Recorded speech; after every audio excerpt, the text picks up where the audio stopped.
Hello, and welcome to our webinar celebrating Women in Construction Week.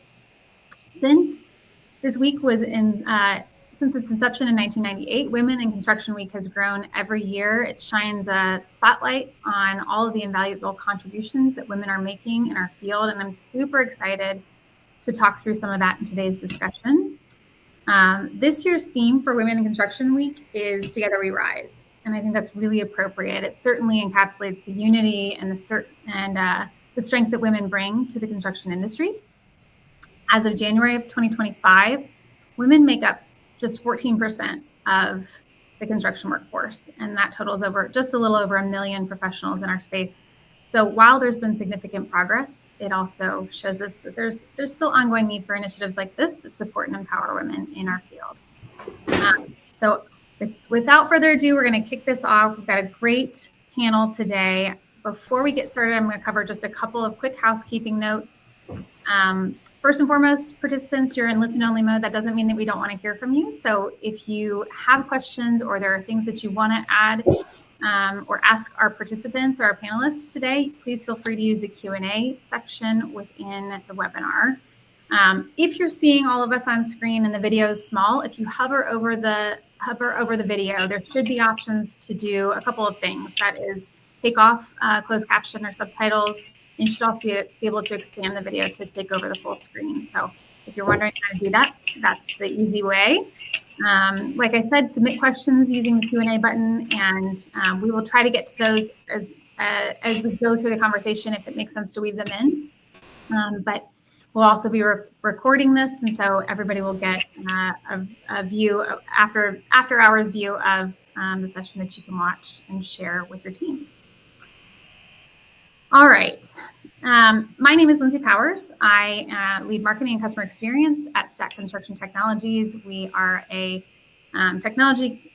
construction technology platform that ranges everything from planning and bidding through to building and operations. But that's not what this webinar is about. Today is about women in construction, and I'm joined by a powerhouse panel of industry leaders today. They're going to share their journeys, their personal kind of journeys into construction, insights that they've picked up along the way, things that they've noticed around inclusivity, innovation, networking, construction technology, and the opportunities that they see to help us bridge the gap so that we can foster a community and a place where women can thrive. My hope is that these women's experiences and their guidance, their mentorship is going to contribute to a dynamic construction sector. And so I encourage everybody that's listening today to participate along with us. Again, submit questions, ask the panelists things that are burning in your mind, and the rest of this is really just open conversation about experience and ways forward to make our place in the world. Ladies, thank you all so much for joining. I'm going to start diving in, and to kick us off, I'm going to ask that each of you introduce yourselves to the rest of the group here, and just let us know where you're joining from today. Feel free to share as little or as much as you want. And I will start with Allie. Allie. Hi, thank you for having me today. I'm Allie Smith. I am the managing director of the estimating department for CQ Installation. We're based out of Tampa, Florida. We're part of the Installed Building Products family, and we're excited to talk about women in construction today. Awesome. Thank you so much for being here. Appreciate it. And Selena, welcome. Yeah, hi. Thank you for having me, Lindsay. I am Selena Patel. I am the marketing director at Strategies Group. We are actually a construction software provider and consulting group. So we work with construction companies to help them find the best software for them, and then we help them implement and support on that software on the back end. And I'm in Atlanta, Georgia. Awesome. All right. Abby, you're up next. Welcome. Awesome. Thank you for having me. I'm Abby Cruz. I'm an estimating principal with Messer Construction. We're headquartered here where I'm sitting in Cincinnati, Ohio. I've spent my whole 13-year career in our cost planning and estimating group. And today I lead our team of estimators for our Columbus, Ohio region. Awesome. Thank you so much for joining. And Miriam, welcome. Thank you for having me today. I am pleased to be with this panel today from Miami, Florida, where I am the principal consultant for MRN Consulting, and I provided cost estimating and project controls for a major cruise line operator based out of Miami. Wow, that sounds fun. Interesting.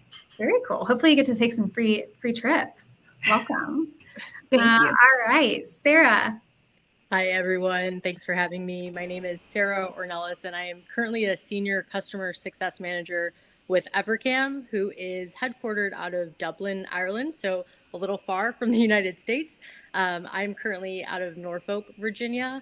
Our construction software focuses on construction visibility. So it's been a journey to understand, differences between construction software and what it means to have hardware involved as well. So excited to have some discussions on everyone's personal journey here. Awesome. Thank you guys all for the intros and for joining. With that, I'm going to just start diving in. And for those of you following along with us, this is kind of what we'll go through today, but we're going to start with personal journeys. So the team here is going to share kind of what their road or their path looked like getting into construction. And then we'll talk more about fostering inclusivity and driving innovation in the construction space. We're probably going to talk a lot about relationships and collaboration and how that has shaped the careers here and how it's driving opportunities. Obviously, you heard from several of our panelists here that are part of construction technology firms or organizations. And so we're all using it to some degree, and some of us are representing those technologies. I'm sure we'll have some good chatter about that. And then anything that the attendees here want to learn more about, please feel free again to use that Q&A section, and we will try and weave those in as we get going. All right, so without further ado, we're going to kick off with personal journeys. And so this is just really going to be an open conversation between the group. And what I'd love to start off with is just asking all of you, what inspired you to enter the construction industry? Anybody who wants to chime in on that can kick us off. So my mom actually previously worked for a home builder. And so growing up, she took me around to job sites and we would analyze the plans and analyze projects and pick them apart throughout the plans. She'd teach me how to read them, the correct way to build items. And so when I was trying to decide what I wanted to do for a career, I thought back of what I always enjoyed doing, and being on site, being part of construction was one of those items that I always enjoyed. So I decided to make a career of it. Awesome. How about the rest I'll of you? follow up to Allie just because I just got the goosebumps. That's so similar to when I started getting interested in what I wanted to do when I grew up. And I actually used to drive around in the car with my mom, and we used to go look at, all the big houses that live nearby. And I always thought, what would it be like to build those houses? What do they look like on the inside? How are the floor planning? So I originally, thought I would get into architecture, and I always knew I wanted to help build something. And then the path that I took navigated me towards construction in general. Awesome. So early ages. All right. Yeah. It's almost like we all talked beforehand, because those stories sound so similar. Neither of my parents were in construction. My dad did some roofing when he was, in his 20s. So he used to point out houses that he worked on, and I always thought that was so cool. But I have a few different memories of him taking us, like my grandparents, they had a neighbor one time building a big house, and my dad one night was like, let's go check it out. And we just went and walked around in this house that's under construction, which is not a great thing to do, but I just loved it. I thought that was so cool. Obviously it stuck with me because that's probably been 30 years ago, but. Yeah. So I had kind of a different experience. The construction industry kind of fell in my lap. My dad was very involved in real estate, so I did have a little bit of an interest in that, but I never thought that it was going to be something that I went into as a career. But post college, I really struggled to find a job, and it was a tough time to be looking. The economy wasn't doing as great, so I applied to anything that looked remotely interesting, and I got an amazing offer. And I've been in the construction world for 8 years now at this point, so I clearly liked it. But now that like I'm in this world, I get to work with people that create things, that create our communities, and I just get to be such a small part of that. And I don't know, it just kind of drives me further into it. So I didn't want to be in construction as a kid, but I ended up here and I loved it. Awesome. Miriam, what about you? I always knew I was going to be an engineer. My father was designed optics, and my mother was a materials manager for electromechanical equipment providers. So I was I just naturally fell into construction, particularly for civil engineering and construction management. And I decided on that in my last year when I was in the serving in the Army. And that basically, so I actually answered an ad in the Washington Post for field engineer aide. And that's how I started about 30 years ago in the industry. Wow. Well, I'm probably a little bit more in the same camp as Selena. I didn't set out to be in construction, although I now that I've heard the backgrounds and the stories around, like I used to drive around as a kid. I have a thing with barns and old houses, and I used to think like, man, like who built that? Because it's so different than what's out in the world today. And I'm sure you guys can all relate, and I would love to hear how that kind of that fascination or that early propensity to wonder how things are built is shaping your lives now. Like, do you have a very different perspective? Maybe we can talk about that later, because I think, you know, when you don't know how things are built, that's one thing. It's like this thing of wonder. But then once you know how things are built and all of the work and the planning and the mistakes and the errors and all of the stuff that goes into it, I feel like it's very different. I think I have a very different perspective of construction than I did when I first jumped in here. So awesome. Well, I would love to just kind of talk a little bit more about how you all have developed the skills that you needed, the hard skills, the soft skills. Like, you've landed in these roles, and whether it's the role you're in now or kind of the ones that led you along your path, like how did you get there, and like how did you get the experience and the skills to help you succeed in your construction careers? Is it formal training? So like education, formal training, soft skills, are there meaningful people, organizations that you guys have relied on? So I actually went to school for construction management and went on to work for general contractors as a project manager. And so that experience has allowed me to work efficiently from the estimating side of things with our business development team and our other departments when contracts are awarded to ensure smooth transitions. And then my field and project knowledge also enables me to better assist and train team members who are new to the industry or have limited industry knowledge. Very cool. Yeah, I'll follow Allie again. I think some of the skills that I've learned to develop really started at an early age. I'll go back to even high school. Growing up, my other passion in life, soccer, the greatest sport in the world. I'd played my entire life into college. I was very lucky on receiving a small scholarship to play and attend school. And so some of those skills started then. It's time management. It's understanding that, you are committed to outside items, but you have to also make room for, classes, homework, things like that. And that completely filtered into my career and the roles that I took, that you're expected to, show up to meetings and be knowledgeable and manage, immense workloads. And so I think it can start very early on. And with the help of, your employers being able to offer those on-job trainings.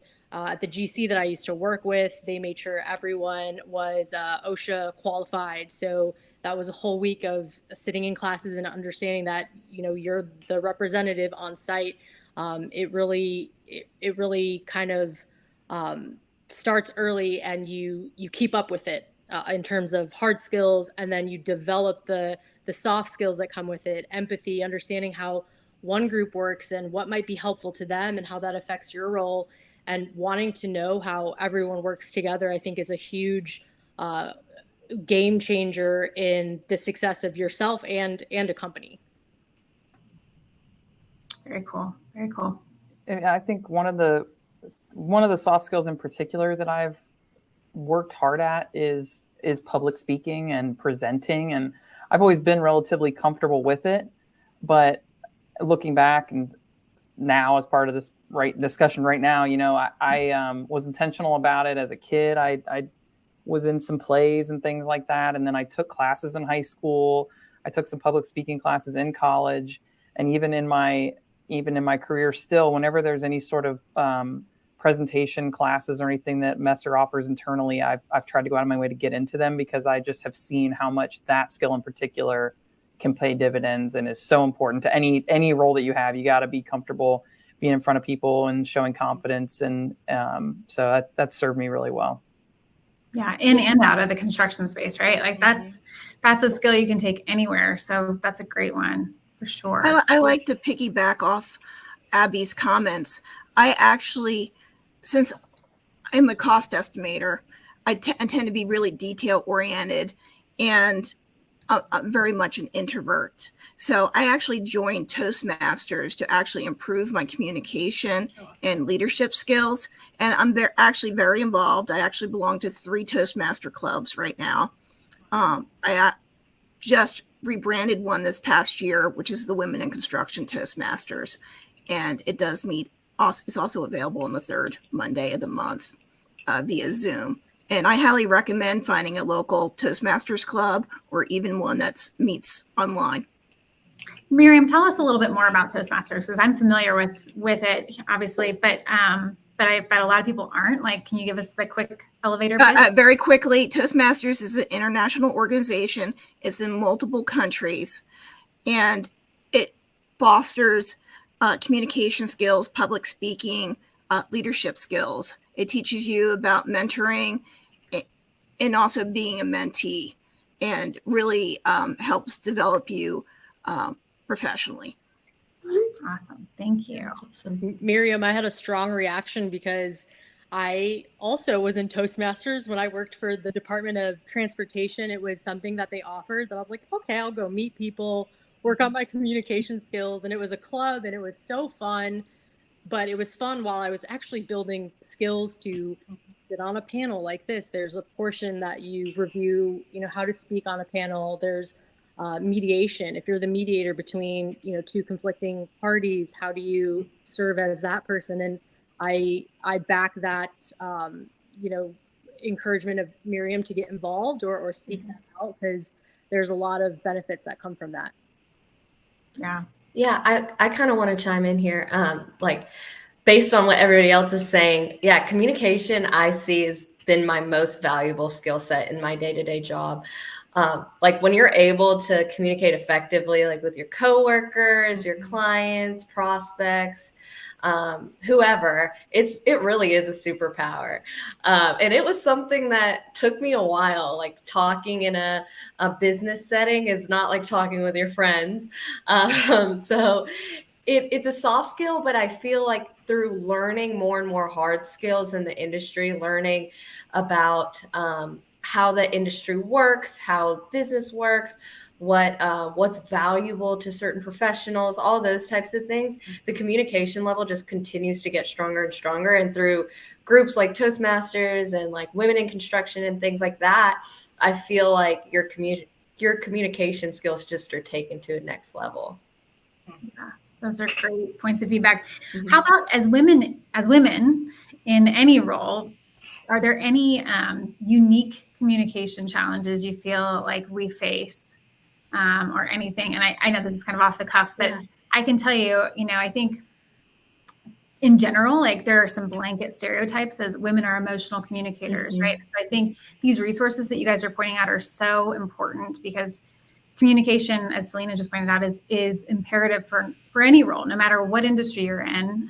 But I'm just curious, has anybody had any challenges you feel like were specific to being a woman in the construction industry? I mean, I could take that. So for me, I'm a very emotional person in my personal life, and I've always been just kind of a very emotional person.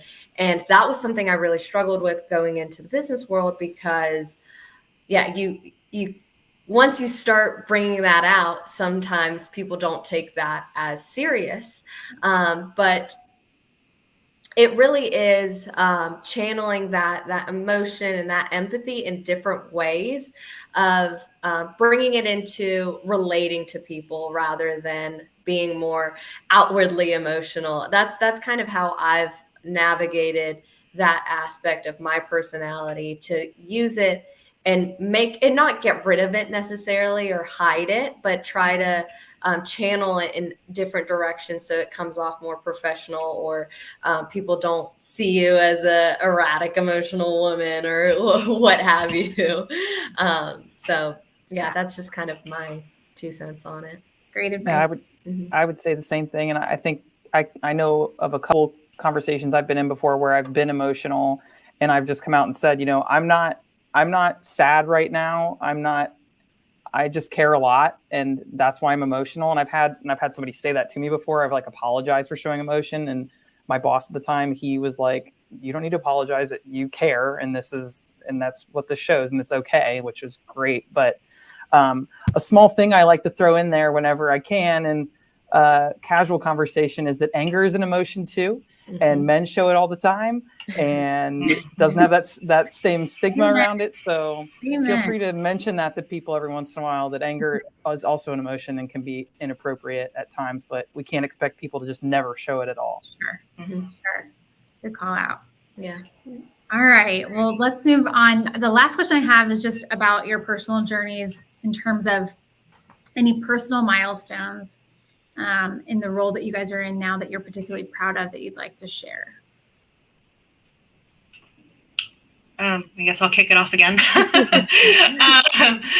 Over the last year, I've really worked to increase the size of our department to what it is today. And in an effort to accommodate new markets as we expand our national reach, we've really been able to train up some great people and expand exponentially with our department.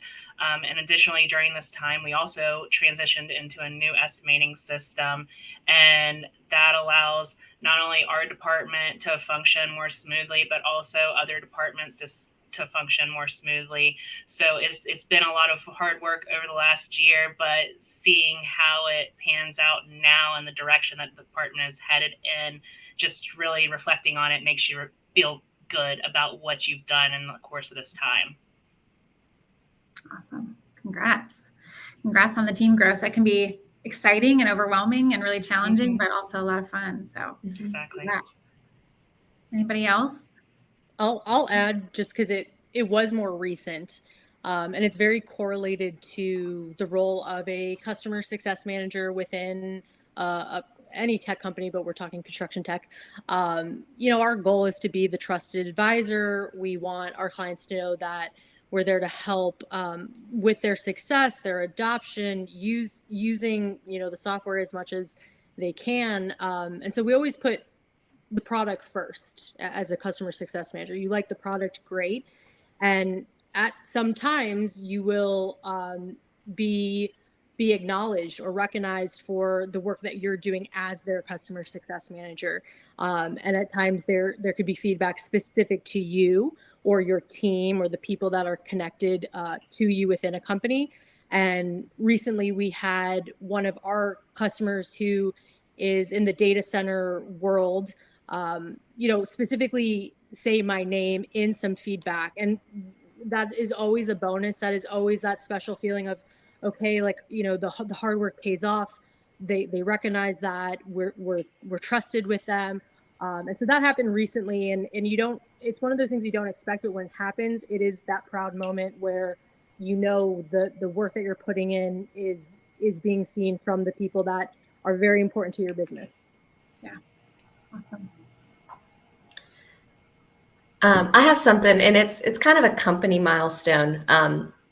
So Strategies Group is focused on the construction industry, as you all know, but we work in a channel of a software company called Acumatica, and we were recently named Acumatica's Construction Partner of the Year this year. So we're really excited about that,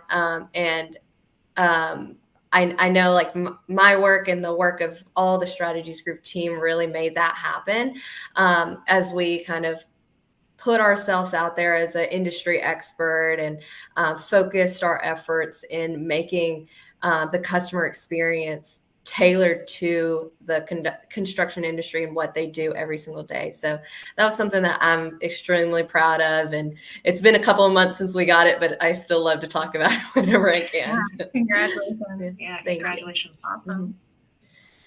Abby, Miriam, anything that comes to mind? I mean, I'm thinking, I see Messer all over the place. Any exciting projects that you are particularly passionate about? Yeah, we were awarded a job recently in Columbus that's going to be one of the bigger projects we've ever had in that region, and it was essentially handed to us. They're so happy with how we've performed on past work for them that they handed it to us, which was a huge accomplishment that I felt a direct part of, which is really rewarding.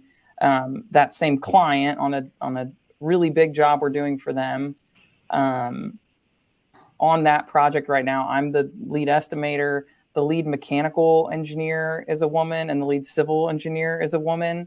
So it's not exactly a personal milestone, but I don't remember that ever being the case on any projects I've worked on in 13 years. And it's just really fun being in those meetings. And it's three, really strong, really intelligent women that are really trusted by everybody in the room. So it's just really, I look forward to those meetings. That's awesome. That is Very awesome. Cool. Mm-hmm. That sounds really cool, Abby. I'm personally myself very proud. I took a leap to actually open a business and went out on my own and secured a really wonderful client through a past colleague who I am now working for. So definitely relationships are extremely important in this business. So yeah, that's awesome. Congratulations. That is a big leap, and we're super excited for you. Let's get going on to kind of just fostering inclusivity and driving innovation, that kind of a topic. The first question I have for this group is, what you guys have all been in multiple roles, and feel free to bring your journey or your personal path back into your answers here. But what role has mentorship and community played in supporting you and other women around you in construction? And are there any resources or people or specifics that you can think of that have really helped you along your career path? I'll start this time. Allie, I'll give you a break. Thank you. Just because, mentorship and what Miriam mentioned with, relationships are extremely important.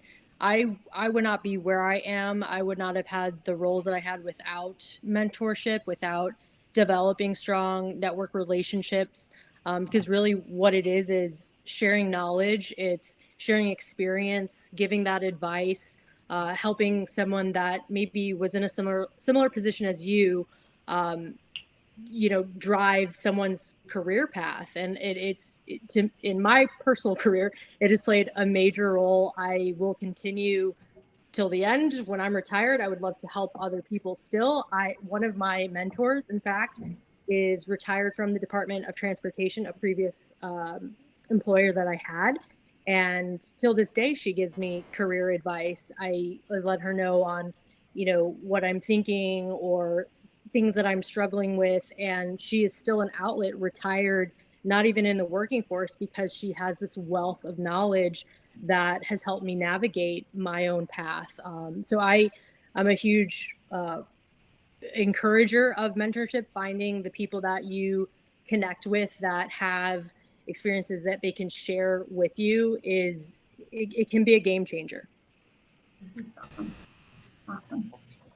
Yeah, I'll build off that, Sarah, because another aha moment I've had as just sitting here during this panel, but I have over the years kind of probably beat up on myself thinking that I haven't done a good job of finding a mentor. And you hear talk about it and it's like, I need to go ask somebody, will you be my mentor? And we're going to sign an agreement that you are now my mentor kind of thing. And I just, thinking about it now, I have a lot of people that are technically mentors of mine, and not necessarily all women. And that's something I would say too. It's great if you can find smart, intelligent, powerful women that you have a relationship with, but there's nothing wrong with, there's plenty of men out there who are great mentors as well. So don't cut your pool short. Agreed. Agreed. And I would even add to that those women don't need to be in the construction industry. Have them across a variety of industries to bounce ideas off of. I have a group that, they're in HR or they're in the medical field or whatever, but a lot of the situations that you'll discuss, they go across industry lines, and being able to have that group that you can lean on and have them to discuss these situations with is very important for your day-to-day operations. I mean, women tend to thrive when they're supported by others, and you have that community, then you're going to thrive based off the people around you. My grandfather actually told me a long time ago to surround yourself with people that you will learn from. And if you continue to do that just in life and in general, in construction, you will grow. There's no if you will grow, just because you'll be raising yourself up to a level of those around you. Yeah. Rising tides lift all boats, right? Mm-hmm. Yeah. Awesome. Yeah. I just want to say the same with Abby. Like, I've had mentors that have been men that really want to champion women or want to produce opportunities for other people outside of just their in-group, which has been very valuable for me. But outside of that, I've also just been involved in some construction organizations like NAWIC, the National Association of Women in Construction. And I've found just a wonderful group of women that might not necessarily do the same job as me, but they've just been a great support system and just lifted each other up. And they're not necessarily a mentor in that role, but they've been, a community to lean on and just people to sometimes vent to that are outside of your organization that you can bring problems to and just talk through together. And I feel like, me personally, I like to have that group to lean on. Yeah, that's awesome. I like to close this by saying how fortunate that NAWIC and the National Association of Women in Construction has been part of my life. I'm currently the president of the Miami chapter, and it is a responsibility to be a role model for other women coming up in the ranks in the construction industry. And it is also, you learn so much from them. Yeah. Yeah. And don't discount that you guys are all, I think Abby made a really good point about mentorship. It doesn't have to be a formalized thing, right? Like, I think I especially grew up in a time where it was like, yes, you have to have a mentor and you have to go find them. You have to formally ask somebody, and like there should be sit downs and like a regular recurring meeting and all of those things. But there are bits and pieces that you're taking from people all along the way. And I want to say, don't discount the fact that you are also bits and pieces for somebody else. Even if you don't have a formal mentee, it is not a question in my mind that you all mentored people along the way. And so, if you think about that, are there ways that you are intentional about mentoring others, even if it's not in the formalized mentorship kind of arrangement? Are there things that you're doing today, whether it's, being part of a NAWIC chapter or participating in another network group? How are you kind of paying it forward to the next generation that might be looking at construction or any industry, really? I think being like open and available. So it was very full circle for me when I was working for a GC, and I thought, what would working for construction tech be like? Can I take my experience and apply it to technology and help companies, bridge that gap, all that kind of stuff. I'd reached out to a lot of different people, had great conversations. Lindsay, you were one of the people that I gave a call up, and you were the perfect example of, you were just open to meet a complete stranger, talk to someone, hear what was going on with their current path, what they were thinking. And so I always tried to keep that in mind moving forward, now that I have been in the tech business long enough where if someone were to call me up or want to talk to me for 30 minutes about a career pivot, or what it's like to be a customer success manager after being an APM, things like that, I'm so open to share that knowledge, to give those tips. And I think that's part of just being a mentor to someone, is you are available and you're open to have those conversations. Yeah, 100%. Because those people are like, I'd learned things from you, right? I mean, and I think one of the things that we're all picking up on, and hopefully everybody that's watching is as well, is like, construction as a career for women does not have to mean, boots on the job site. It can mean lots of different things. We're all part of the construction industry in very different ways. And I think, it's so fascinating to me how all of these things connect and intersect, because when Sarah and I first connected, I learned things from her that really helped me in my role. And she wasn't expecting to do that, right? But I think you take a little pieces of those conversations and kind of those networking opportunities with you along the way, and you just have no idea how they will impact your own path and your own journey. So yeah, good point. Be open to those conversations for sure. Anybody else? All right. I think we've got a lot of people listening today that are looking for advice that you might give women who are looking to build a network, who are maybe just coming into the industry, just getting started. What words of wisdom would you share with those? I'd say put yourself out there.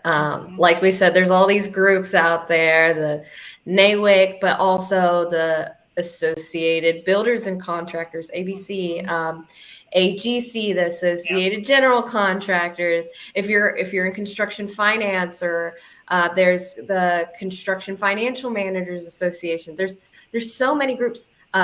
ASA, the American Subcontractors Association. Those are just off the top of my head. There's so many groups for all types of niches.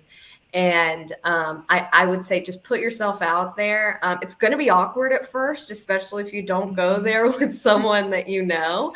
But then you start to recognize people, you start making your group there, and then it becomes a little bit more comfortable. Or maybe take somebody from your company and go to the first meeting together so that you can attack it with a buddy by your side. I think putting yourself out there, not just business, but in all factors of life, is really just the best advice that I've ever gotten. And with putting myself more and more out there, I've been able to feel more confident in my day-to-day life. And even if it doesn't contribute to new clients or contribute to new work, it's still boosting my confidence every day and building my knowledge of the construction space. So yeah, that'd be my advice. I would absolutely echo what you're saying. Get involved in trade organizations. As large of an industry as construction is, you'll be surprised at how many people you run into continuously as they move throughout your career, or their career, you move through your career. Also, a lot of times you'll end up finding out about jobs too through these referrals. I've received a number of referrals for positions and acquired jobs because of that insider knowledge, if you will. So definitely get out there, meet people, build those relationships, because those are the relationships you'll have throughout your entire career. Awesome. I would emphasize to work on your elevator pitch and actually get yourself out there and network. Yeah, great advice. Great advice. What about, so I know Allie and Abby and Sarah, you guys all kind of discussed wanting to understand kind of the built world from a very early age. for people who are exploring, what getting into the industry of construction might look like for them, what are some ways that you guys kind of honed in on where your interest level led you, right? So like what are some ways that somebody can maybe like get some in the hands-on experience to really understand, like, are they, where do they gravitate? Because the construction industry can mean so much. It can go planning and design, engineering, all the way to like, project management. And I think everybody here has had some hand in lots of different roles, but how would you describe or give advice for ways to gain some of that kind of personal experience to try and figure out, like, where is my niche? What's my path here? I feel like I was, I'm sorry, whoever No, that was, you go but, ahead. You go, Abby, you go. I feel like I was lucky in a sense that I went to the University of Cincinnati. They have a really robust co-op program. Yeah, go Bearcats. Yeah. And you lost my train of thought there. No. So I was able to co-op during college and try out some different things. So anyone that's in college, still use that as an opportunity to learn. But beyond that, I think, we get requests all the time in our department to show people around, to have someone shadow for a day. So don't be afraid to ask. Don't be afraid to meet someone for lunch and ask them what their job is like, or ask someone if you're allowed to go shadow a job site or XYZ. I think a lot of companies are more than happy to encourage people to join the field. Yeah. I was going to say very, very similar suggestion or recommendation of, just have a conversation with someone that is in a role that you're curious about, or that you think you might be interested and you want to find out more information. Reaching out and saying, hey, do you have, an hour, perfect example that Abby said, to have lunch with me. I want to hear more about what's your day-to-day like? What tools do you use? What's your responsibilities? Start to dig into if that aligns with really who you are as a person and where your skills kind of are. You can always develop those skills, but having some sort of base of, I talk a lot. So being a customer success manager has worked out for me well, because I talk a lot to my customers and I get them to, give me insights and input. And so it's finding what really connects to who you are as a person and where you will thrive and be able to keep, your succession of growth within your career. Yeah. Awesome. I would tag on to that. Try to get some internships throughout your schooling. Also, take a moment and read listings for job postings and see the descriptions there. Which ones align with what you ultimately want to do, and that can help lead you down the correct path as well. Yeah. Awesome. I would also like to add, it's very important that if you have the opportunity to go work out in the field, to actually get that field experience, it will help you immensely, particularly if you decide that you want to leave the field and work in the office, because you'll be able to visualize the building process, and it will definitely help and actually grow your career. Yeah, I've heard that so many times that, there's no substitute for having been on a job site and really understanding how it all works. Mm-hmm. And then transitioning to, like you said, Miriam, being in the office or even being in construction technology, having that intimate knowledge of what the construction life cycle really looks like is invaluable. So yeah, well said. I've heard that lots. Yeah, construction is definitely something that you can't learn from a textbook. You need that hands-on knowledge. You'll learn as you go. And I was lucky with my schooling that we did a lot of community work with different organizations. So we did go in the field a lot, and you got to get your boots dirty and hands dirty and really see what the day-to-day life was like. Awesome. Well, that's a good segue to technology. I want to talk a little bit with you guys about how construction technology specifically has impacted your career path, but also impacts your day-to-day. What does construction technology mean to you? You're all using it in some shape, one way or another. So talk to me about how it's impacted you. How has it changed since, you kind of jumped into the industry to where you are now? Is there anything that you feel like is really important for other women who are considering the field or who are interested in construction to understand about how tech plays a role in our industry? I think I've probably seen the most tech growth out of this panel just because of my experience.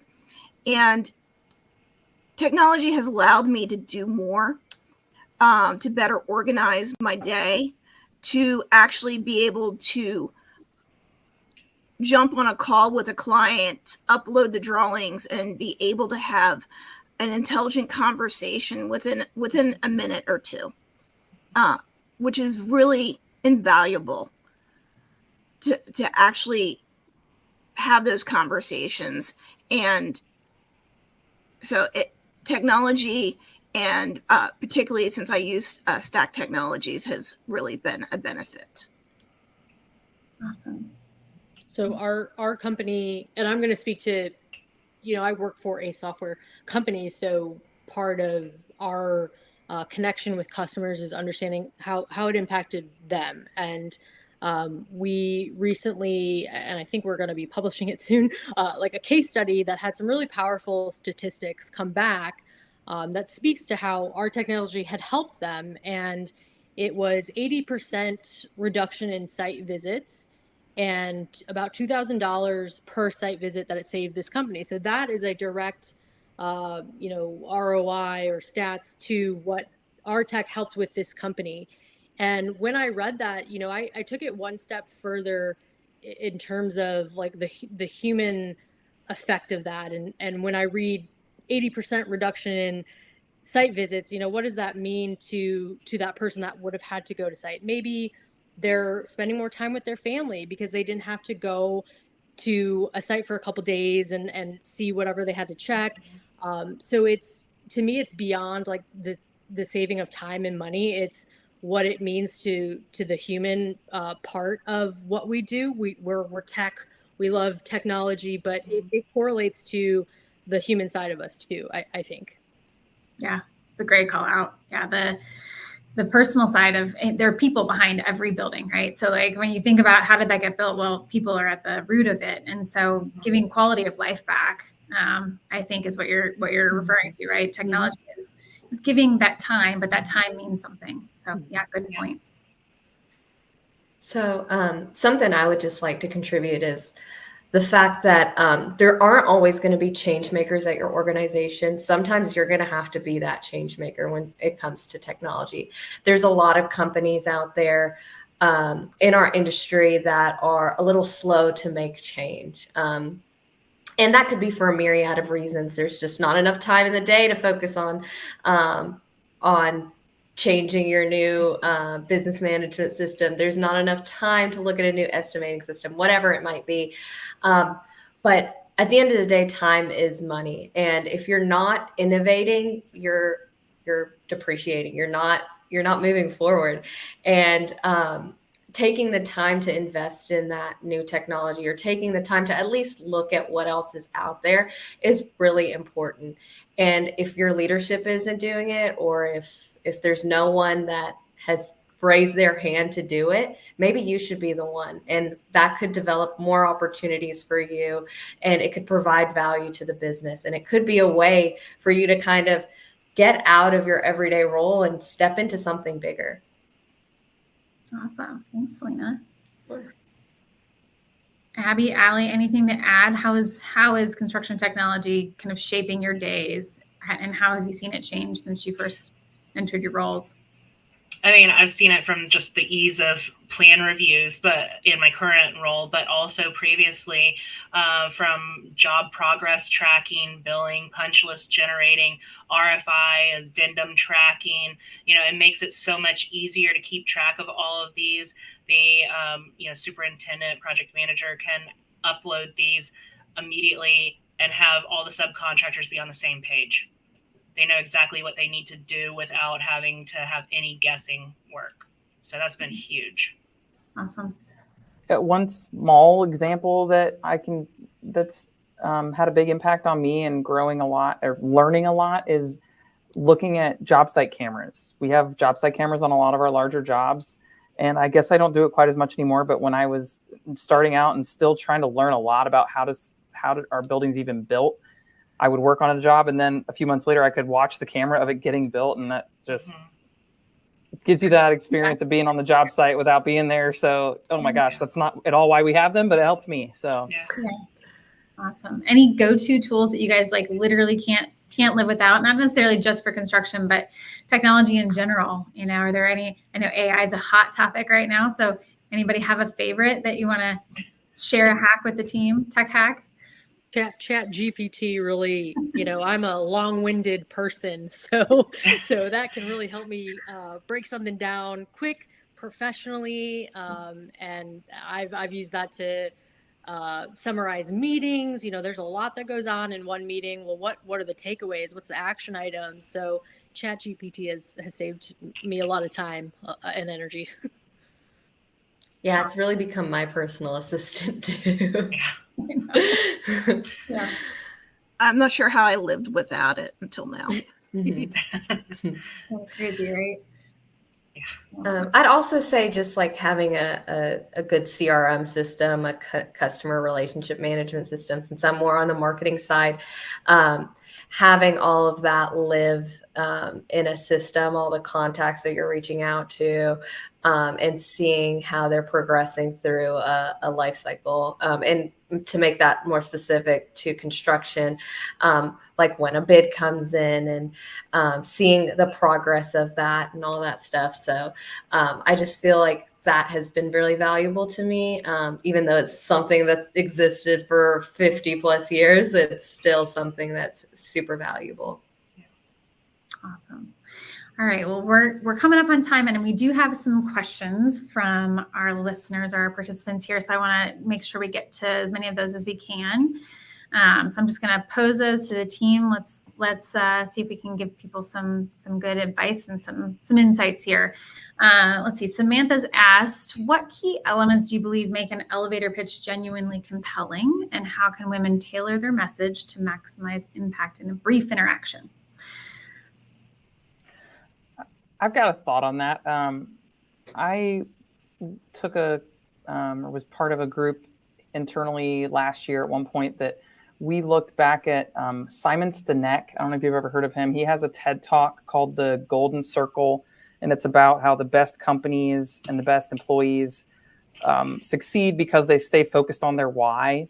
And he talks about kind of creating that pitch of how to convey your passion for something and why you're doing something, and how much more compelling that is than just telling someone what you're selling them or what you're going to do for them, but make them feel your passion for it. So and it's free on YouTube to go watch that video, but I think that might be a good place to start.